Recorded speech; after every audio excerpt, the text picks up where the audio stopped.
your girl Nina Sharae, and I was supposed to do this video a long time ago, and I just been in my feelings, in my bag, and in my thoughts, and I was gonna go out here on the marina and be all cute. I even brought my tripod and all this other stuff, and whatever. I'm sitting in the car. I don't feel like moving. It's hot outside. It's like 95 degrees. I ain't got time to be sweating, and I got a silk press. I ain't trying to look like a cheetah pet after this. Yeah, so I'm gonna get straight to the video.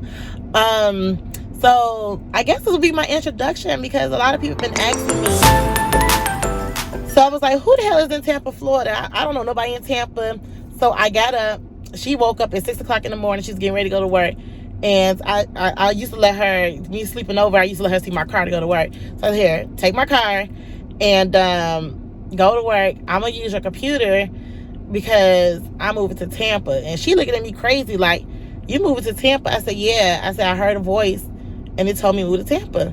And so I got on her computer, found an apartment, and you know, came down here Memorial Day weekend. A homegirl hooked me up because she was like, she know the struggles of, she's from Ohio at the time, so she know the struggles of, you know, coming down here, being on your own, and she knew it was scary. So she definitely was an angel for me, because they would try to give me all the runarounds and like get my first apartment out of state. They want me a co-assignment. I was like, I ain't never used no damn co-assignments and all, not co-assignments, co-signers. And that it was very different for me, but you know, she looked out for me, and it was nothing but God and her. She was one of my angels. And September 12th, I ended up in Tampa, Florida, and the rest was history. Well, I don't want to say that, because the rest was not history, because I went there thinking I was going to take over in the travel industry, doing like travel agency stuff, and you know, recruiting folks. I end up hearing that voice again, maybe like 3 days later, and say, okay, now that you down in Tampa, you know, do swimwear. And I was just like, I know you ain't talking to me.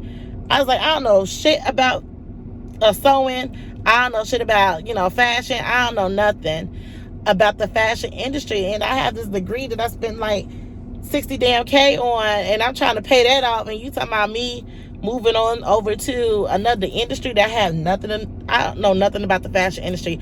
I know I could dress, and I can style some. My mama and my sister knew, and they used to come to me for advice, but other than that, I knew nothing about the fashion industry.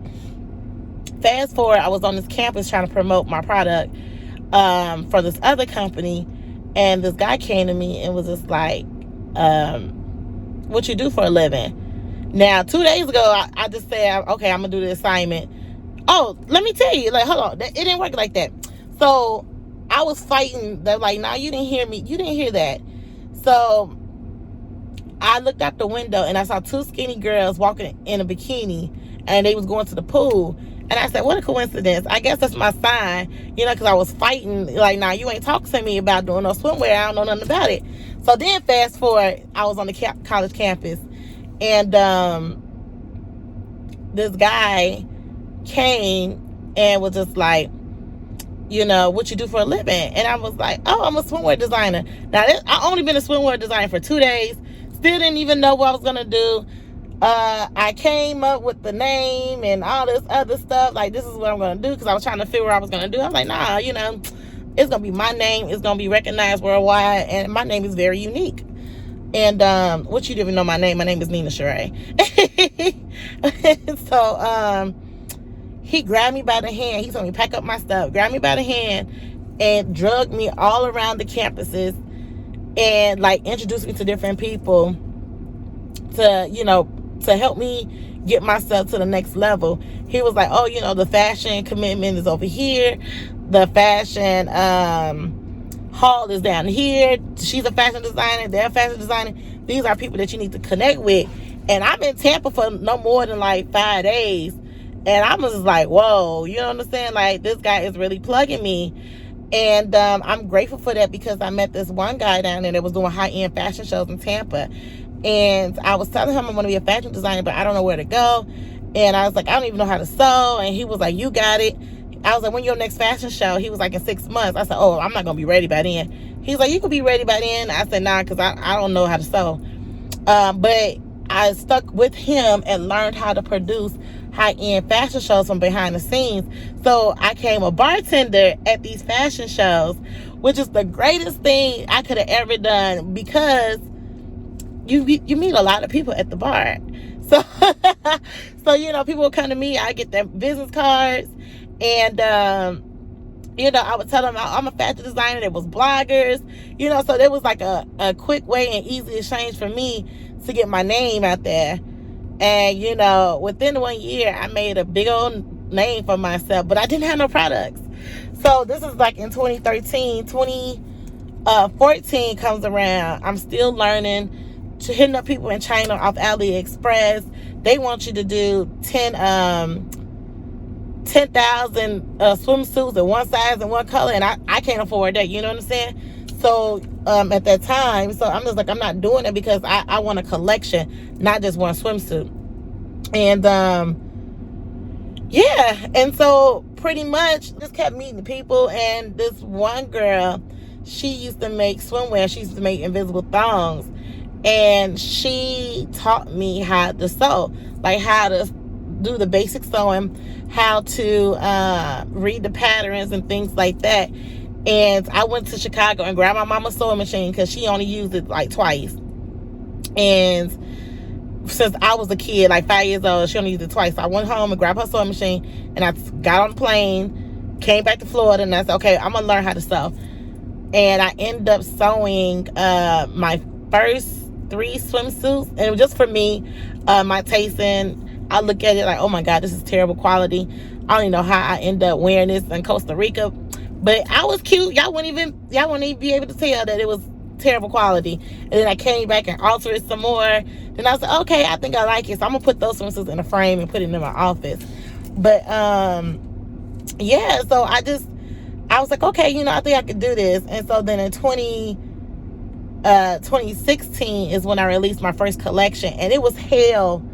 It was hell for me to release that first collection, because I paid this seamstress that said she knew what she was doing, and that heifer did not know what she was doing. Like, my pieces was raggedy, and she didn't even finish the swimsuits. Like, she was supposed to finish one. She had me over there sewing. Like, I'm paying you to sew my pieces, but I'm over here sewing with you, you know what I'm saying? Because I was very dedicated, and I needed, you know what I'm saying? Like, she was supposed to be the expert, and we get this stuff together. Like, she'll go to bed, I'm in her kitchen sewing at 12 o'clock at night. Like, ma'am, I'm paying you to help me sew, and you're not even doing anything. You know what I'm saying? Like, it was hell. But April 26th, 2016, I did it. Like, I said, you know what? I'm over I'm over this. I just want to get this stuff done.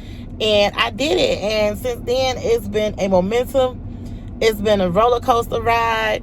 And, you know, some other stuff happened with history where I, you know, in Vogue, GQ, and made history in Ghana. It has been one ride of me being Nina Sharae, and I'm definitely not done. And that's just the beginning. So, you know, you got the bell curve. You know, I'm back old school. You know, so I'm up here in my momentum. And then, you know, I'll be at my peak very soon. But, you know, this ride has been very good. And I love it. And why he's waving at me, girl? Why you thinking it's like out of me? See, I can't even roll in peace. You know what I'm saying? Like, people always want to bother me and try to talk to me. He better not bring his ass over here.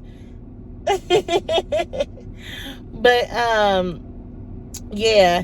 So, you know, stay tuned for Nina Sharae, because some big stuff is about to happen. And I will tell y'all, but the video will be too long. And I'm not trying to make this a long video. But that's pretty much my story in a nutshell on how I started Nina Sharae. It just landed in my lap, to be honest. And you know what? And it's not really about the swimwear. It's about promoting confidence among the curvy community. And not even that, because I have my skinny friends that come up to me and they just love my confidence. So it's all about, you know, if you take away the swimwear, my brand is all about being confident in who you are and loving who you are. And, you know, that's the message that I am sending out into the world before I leave this earth. So, you know, but we're gonna be stylish though. We're gonna be looking fine on the beach. But main thing, y'all gonna know me for confidence and swimsuits. So that's it. Y'all subscribe to my channel and go ahead and stay for part 2, because I'm gonna release, I forgot the next title, but part 2 is gonna come out on what we got going on, and you know, how I'm grieving while I try to run a business, all types of crazy stuff. 2021 has been very interesting. So bye.